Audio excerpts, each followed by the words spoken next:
Olá, servidor, olá, cidadão. Estamos iniciando mais um programa Cidadania e Serviço Público, um programa da Federação das Entidades de Servidores Públicos do Estado de São Paulo, FESPESP.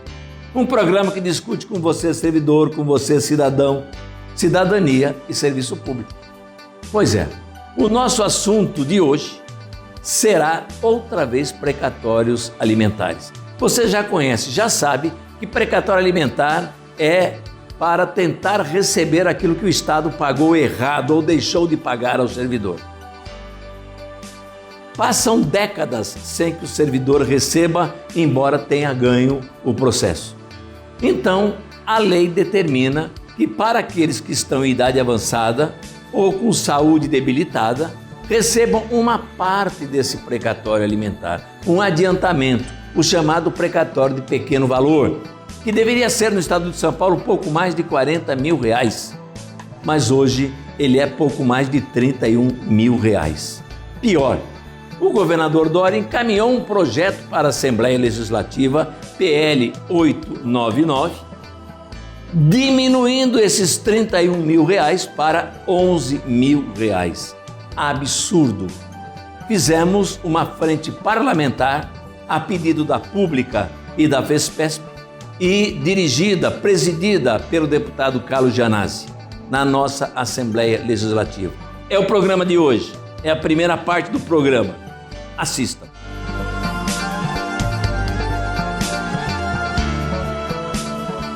O projeto de lei já está em regime de urgência, já venceu aquele prazo dele, de 45 dias, ele já está em regime de urgência, tem um parecer contrário a ele na Comissão de Administração. Então, os próprios deputados da base de sustentação do governo, muitos deles são contra, porque muitos desses deputados são oriundos do funcionalismo público estadual, tem muitos servidores, vou citar um nome que talvez ele apareça aqui, o deputado Coronel Telhada, que é da Polícia Militar, ele é contra e ele que deu o parecer contrário, mesmo sendo base de sustentação do governo, ele se colocou contra o projeto, foi coerente, defendeu os servidores. Então vai ter muita dissidência do lado de lá. Do ponto de vista da oposição, goze, Alemão, a gente tem os votos contrários já está tudo decidido que haverá uma forte oposição, uma forte obstrução dos partidos que não compõem a base de sustentação do governo. O nosso desafio agora não é nesse campo da conhecida oposição, mas sim ir buscar os votos contrários lá na base do governo, dos partidos que compõem o núcleo central da base governista, que esse é o nosso grande desafio. Eu acho que não é difícil, porque, como eu disse, muitos deputados são servidores públicos, não têm compromisso, vieram desse setor. Então, isso é fundamental aqui na nossa luta, o trabalho de convencimento desses outros deputados, mostrando que o projeto é inconstitucional, que esse projeto já, para nós que acompanhamos há muitos anos, já os calotes dos precatórios, que não é de hoje, a própria existência do precatório já é um grande calote. Nós acompanhamos aqui todas as argumentações do governo em relação à queda da arrecadação, isso aí é uma balela, é uma cantilena.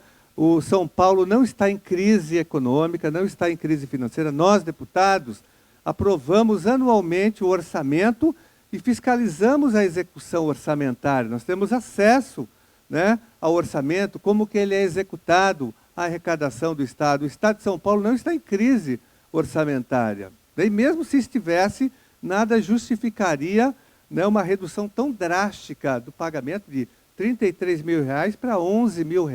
Isso não haveria justificativa para esse tipo de redução do pagamento de precatórios, que, como eu disse, que vai prejudicar os servidores públicos e, sobretudo, os mais fracos, os aposentados, os pensionistas, e esse valor cai, dependendo da categoria, cai abaixo dos R$11 mil.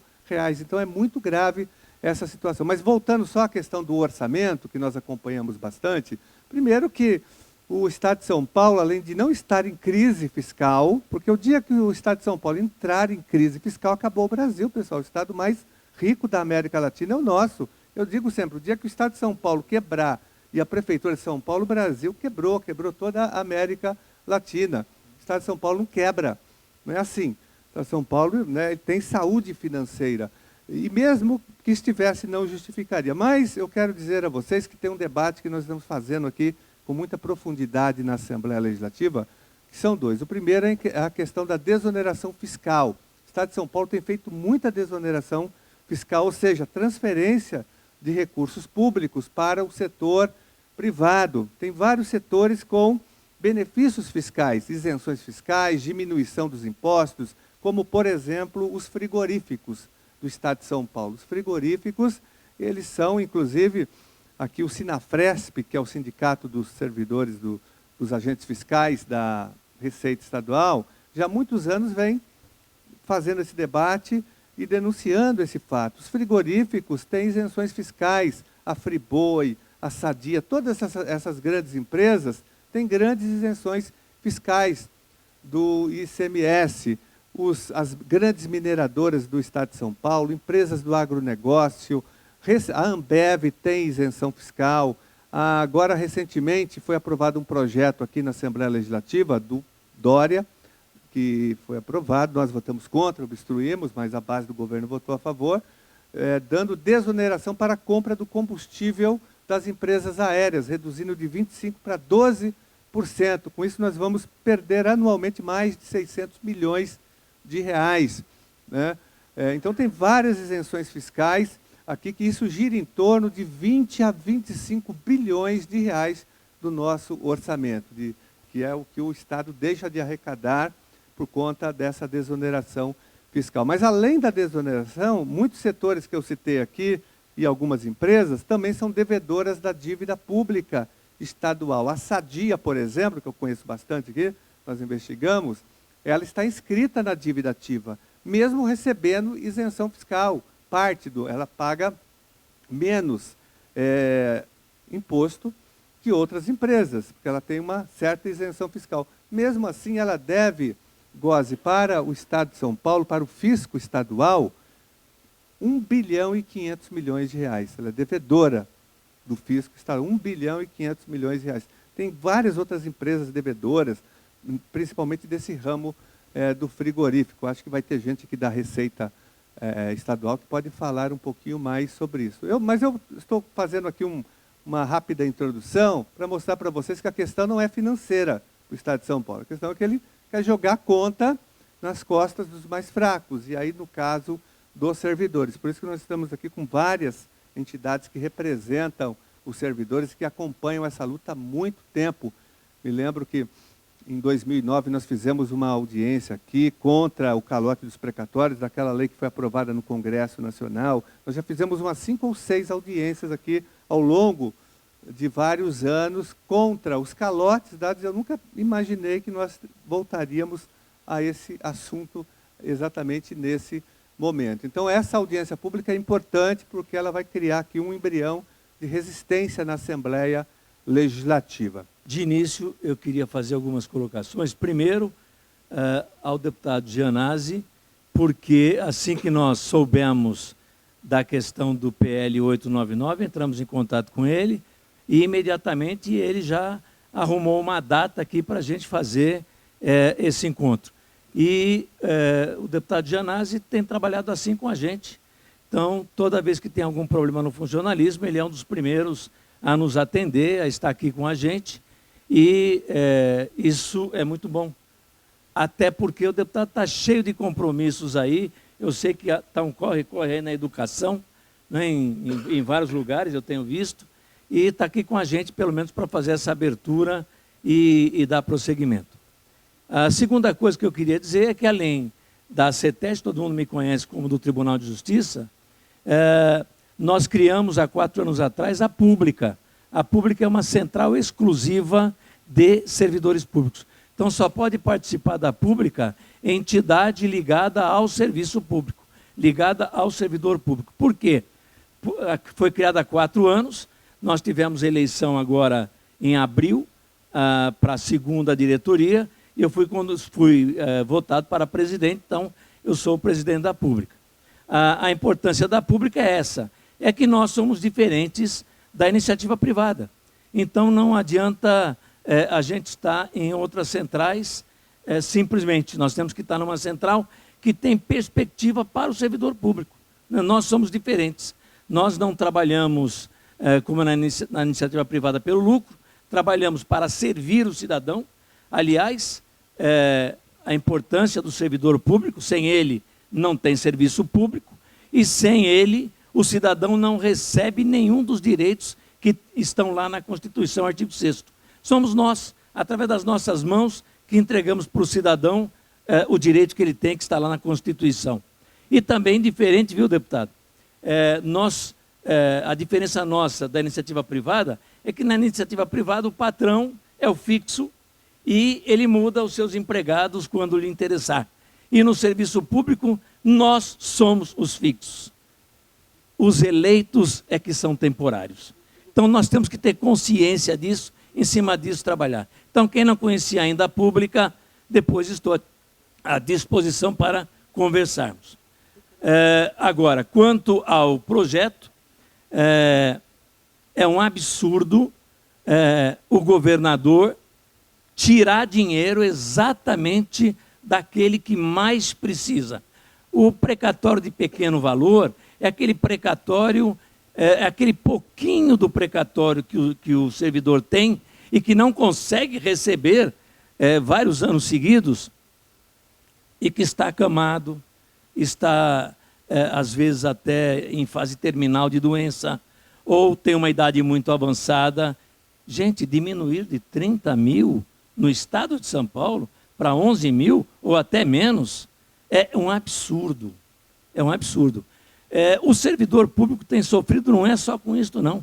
Eu estive em Brasília essa semana, numa audiência do serviço público, e um dia antes o Guedes, no plenário, disse que os empregos chegarão assim que resolver a Previdência e o caso dos servidores públicos. Ou seja, não há mais concurso para servidor público. Quando nós não atrapalharmos mais nem a Previdência, diz que vai surgir muitos empregos, viu, deputado? Mas eles já falavam isso no passado, né? E não surgiu. E agora, voltando aí na questão do PL, é um absurdo. Chegou o momento de nos levantarmos contra tudo aquilo que está acontecendo com o servidor. Por que não começar nesse absurdo que é o PL 899? Nós temos uma proposta que eu já até conversei com o deputado, mas vamos pôr em votação um pouco antes do deputado saia. O que eu acho muito importante dar esclarecimento com relação ao que vem a ser requisição de pequeno valor, para que todo mundo até tenha conhecimento, detalhe por detalhe, para poder reivindicar ao deputado da região aquilo que nos favorece. Que requisição de pequeno valor, aonde surgiu? Na emenda constitucional número 37 de 2002. Veja bem, nós estamos em 2019. 2002, 2019, há 17 anos. E aí o Estado aqui de São Paulo fez uma legislação, a Lei 11.377, em 2003, e aí estabelecia 40 salários mínimos. Veja bem, precatório alimentar, diferença de salário, aposentadoria e pensão, esse calote vem 33 anos, desde a Constituição de 88. São 5 calotes. Então, já faleceram colegas nossos, mais de 100 mil colegas vieram a falecer. Então, a requisição de pequeno valor era destacar do precatório um pedaço dele, para poder pagar, se possível, para aqueles que têm idade avançada e que estão também com doença grave, para poder receber uma parte do precatório. E quando surgiu a lei, era 40 salários mínimos. 40 salários mínimos, hoje seria 40 mil reais.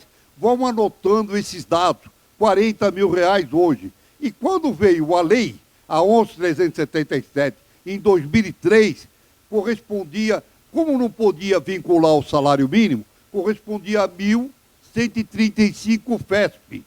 1.135 FESP, que representava, na época, nós estamos falando em abril de 2013, representava R$ 13.400.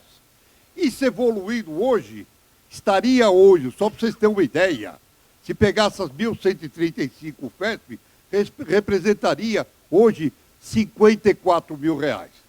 Veja bem, eu falei números, R$ 54 mil, quando surgiu era 13 mil, 1.135 o FESP, e hoje, o que ele está mandando nesse projeto é absolutamente inconstitucional. Então, não é uma redução, na verdade é um confisco, e ainda, com o cara, você fala, bom, vai reduzir pequeno valor, mas vai pagar precatório.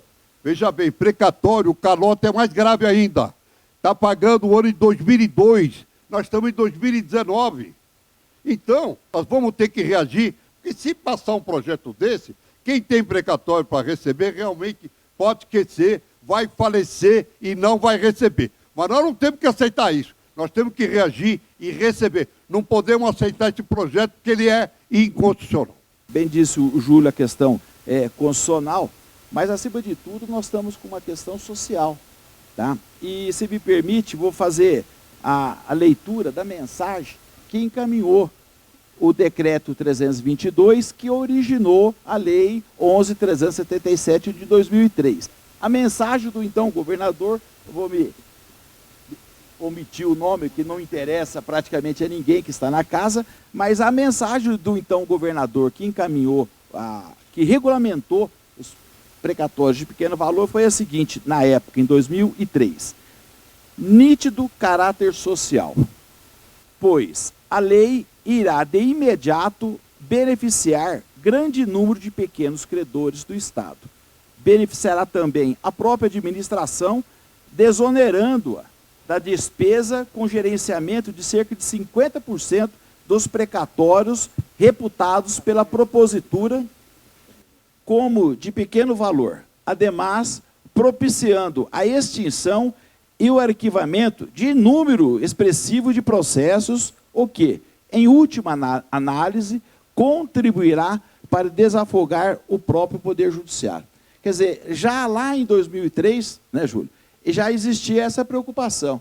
E até mesmo como você disse há pouco, Genás, se nós observarmos apenas as recentes desonerações fiscais, já é dinheiro suficiente para ele honrar com o compromisso dos precatórios de pequeno valor. E quando nós falamos de precatório de pequeno valor, é importante até para os seus pares ter conhecimento, Janás, não se trata apenas do trabalhador do setor público. Tem muitos contribuintes no meio da sociedade com esses precatórios de pequeno valor. Às vezes, posso até dar com um pequeno exemplo, um pequeno acidente de veículo que envolve uma viatura do Estado. Quer dizer, quantos anos aquele pequeno cidadão, aquele senhorzinho lá aposentado, ou mesmo um cidadão que com muito esforço paga ali a prestação do seu carro, se ele sofre um acidente no qual deu causa a uma viatura do poder público do Estado de São Paulo, que vai ficar na casa lá de 10, 15, 20 mil reais, quantos anos esse cidadão demoraria, Júlio, para receber esse pequeno valor? Vai morrer ele, vai morrer filho, vai morrer neto, porque nós estamos a mais de 15 mil, que nem já disse o Bonafonte, que é especialista nessa área, com esse atraso nos precatórios. Ou seja, o governo não quer mais pagar. O governo não quer mais pagar precatório, ou seja, coitado daquele que for credor do governo. Tá? Então, esse é o nosso papel, mostrar para os pares, ô Janás, que, acima de tudo, é uma questão social. Nós não temos como, neste momento, que nós passamos por essa crise, abrir mão de mais um desses direitos. Ou seja, a todo instante nós estamos sendo atacados. Então, aqui estamos para somar a sua luta, que a gente sabe que é árdua aí, estamos juntos até o final aí. Complementando a palavra de todos aqui da mesa, eu queria esclarecer o caminho que o servidor público tem que percorrer, primeiro, antes de tudo, para que se chegue na expedição de uma requisição de pequeno valor, né? No pagamento de uma obrigação de pequeno valor. O servidor público, ele já é prejudicado mensalmente quando ele deixa de receber algo que ele tem direito e o governo do Estado não paga. Ele precisa recorrer ao Poder Judiciário para que passe a receber mensalmente algo que ele teria direito normalmente. E esse processo judicial, como todos sabem, leva 5, 10, 15, 20, muitas vezes 30 anos. Porque a Procuradoria do Estado, ela interpõe todos os recursos cabíveis de modo a impossibilitar o recebimento em vida desses valores. Ao final desse processo judicial, é que se expede essa requisição de pequeno valor, né, que hoje gira em torno de R$30 mil e que há um projeto para redução, esse PL absurdo, para redução para R$11 mil. Então, o percurso para chegar nisso já é muito longo. E ao final disso, propor um pagamento de 11 mil é um absurdo, porque o valor devido no início, se for R$1.000, R$2.000, só os juros de a correção monetária, é possível que ultrapasse esses 11 mil. Né? Então, realmente, o CPP está atuando aí de modo a impedir a aprovação desse projeto, e eu peço aí que todos, dentro do possível, também busquem a conversar com todo mundo e tentar a reprovação desse projeto de lei, que é um absurdo mesmo. Vai prejudicar não só o servidor público, né, como todo que possui uma ação judicial em face do Estado, mas o servidor público na sua maioria, né, que é o que mais tem ação judicial. Pela OAB, o que eu posso dizer, os nossos colegas anteriores aqui que falaram, já falaram tudo que poderia ser dito. Eu quero entrar mais no aspecto da constitucionalidade, inconstitucionalidade do decreto, da lei, que o Júlio acabou de dizer. A OAB vai trabalhar muito em cima disso, porque aqui se trata de direitos humanos. Salário é direitos humanos. Então, o governador não pode simplesmente, de uma hora para outra, diminuir um valor que já é baixo, como o doutor Júlio já demonstrou, já é muito baixo, 30 mil. Porque a capacidade econômica do Estado de São Paulo é para pagar até muito mais. Ocorre que ele quer fazer economia à custa de quem realmente menos tem condições, que são esses funcionários que têm pequenos valores para receber. Então, ele deveria fazer o contrário, pagar até mais, aumentar o valor. Por quê? Com isso, ele diminuiria essa fila. E as ações terminariam com o quê? Haveria uma economia, inclusive pelo Poder Judiciário, porque esses processos têm um custo muito grande. Então, se ele pagasse um valor maior, mais processos seriam arquivados. E o que é mais grave, além disso, o Estado demora a vida toda para pagar um precatório, que, como já foi dito aqui, 17 anos. As requisições de pequeno valor, ela pode ser mais ágil. Acontece que, se ele diminuir para 11, as pessoas que têm valor acima disso vão ter que ir para precatório. Aí não vai receber mais, simplesmente, e eles, na minha forma de ver, foi muito malicioso esse projeto de lei. Por quê? Ele não recebe, vai morrer. Muitos desses não vão conseguir nem se habilitar aos herdeiros, porque o Poder Judiciário também, a burocracia judiciária é muito grande. Hoje mesmo, para você conseguir, mesmo com a requisição de pequeno valor, para você conseguir o levantamento disso, é demorado demais. Há casos de mais de anos. Então, o Poder Judiciário também não ajuda muito. Além de toda essa via crucis que o servidor tem que até se tornar uma requisição de pequeno valor, há o problema depois para levantar essa verba. Até isso acaba prejudicando muitos advogados, porque a gente sempre escuta falar, o meu advogado não resolve nada, o meu advogado... E não é bem o advogado, é a questão também da burocracia do Poder Judiciário. Mas o Júlio colocou uma coisa importantíssima, nós estamos atentos, a OAB está estudando, vai estudar, se for aprovado, eu acredito que não vai ser, mas se for aprovado, nós vamos ter que estudar uma ação direta de inconstitucionalidade, Júlio, sem dúvida nenhuma, e aí é muito importante as entidades estarem junto conosco, a sociedade toda, porque a OAB fala em nome da sociedade, não estou falando em nome só dos advogados, é em nome de toda a sociedade. Então, tem muitos aspectos aí para ser levantado, se acaso for aprovado. Esse PL 89919 realmente caiu de paraquedas aqui no meio da gente, com uma bomba, e ele teria que passar em 3 comissões. Passou na CCJ, foi aprovado. Quando passou na nossa comissão aqui de Relações de Trabalho, nós conseguimos reprovar esse projeto. Haviam vários deputados que foram contra, e ele teria que passar pela Finanças, ainda acabou não passando. Como ele estava em regime de urgência, está indo direto para o plenário. Mas, como o deputado Carlos Janazzi já deve ter adiantado aos senhores e senhoras, nós trabalharemos contra esse projeto, porque é um absurdo. Já R$30 mil para receber de precatório já é um parto, é uma loucura. A gente não consegue. E aí, todos nós aqui, que somos funcionários públicos, todos nós temos precatório, todos nós temos... Eu tenho precatório já desde 1988, aguardando, ganhei em 99, vai para lá e vem para cá e vem para... Não paga. E agora, o 30 mil que já era complicado, eles querem passar para 11 mil. Quer dizer, é para não pagar mesmo, é para dar um golpe realmente em todo o funcionalismo, e quando o funcionário ele entra com a documentação e ganha o precatório, ele faz jus a isso. Ele tem direito disso, ele não está pedindo nada mais do que um direito dele, ele não está exigindo nada anormal, ele não está querendo lesar o governo, ele quer simplesmente o direito dele, que nós já temos tão poucos. Isso que nós temos ainda, infelizmente, o governo tenta, de uma forma aí, até diria injusta, fazer esse movimento para tentar atrapalhar mais ainda a vida do funcionalismo. Então, nós estamos com uma sessão solene no Juscelino Kubitschek, também eu dei uma passada aqui, porque eu cumpri minha promessa com o senhor, deputado, e para dizer a todos os senhores e senhoras, nós temos um grupo forte de deputados trabalhando contra isso. O deputado Carlos Gianazzi está encabeçando isso desde o começo, é um dos aguerridos aí nessa missão. Nós estaremos juntos, contem com o meu trabalho também, de outros deputados. Eu estou indo em todos os deputados e conversando um a um, e nós vamos fazer o possível para a gente derrotar esse projeto aqui na casa. É a única coisa que eu gostaria de falar aqui, no sentido de nós vamos ter que fazer essa mobilização, que já vem sendo feita brilhantemente pelas entidades e pelos deputados aqui dentro, mas nós temos que reforçar, porque nós vamos continuar visitando os deputados e aqueles que ficam tanto recuados, olha, mas eu sou da base do governo. Sim, mas nesse momento o governo não tem legitimidade no projeto, não é? Então, eu quero cumprimentar a todos aqui os presentes e dizer o seguinte, como eu venho repetindo, e agora há pouco eu estava conversando com o Júlio. Nós que já temos mais de 40 anos de idade, bem mais, né? Bem mais, mas é uma coisa interessante. Atualmente, nós estamos lutando para não perder. Nós não estamos mais lutando para ganhar. Coisa curiosa, como o Júlio disse bem, desde 2003, que nós estamos lutando para não perder. Eu nunca imaginei que nós pudéssemos chegar nesse ponto. Mas tenho certeza do seguinte, dá para mudar, dá para reverter. Grande parte depende da nossa força, da nossa união, da nossa capacidade de luta, e isso com certeza nós temos.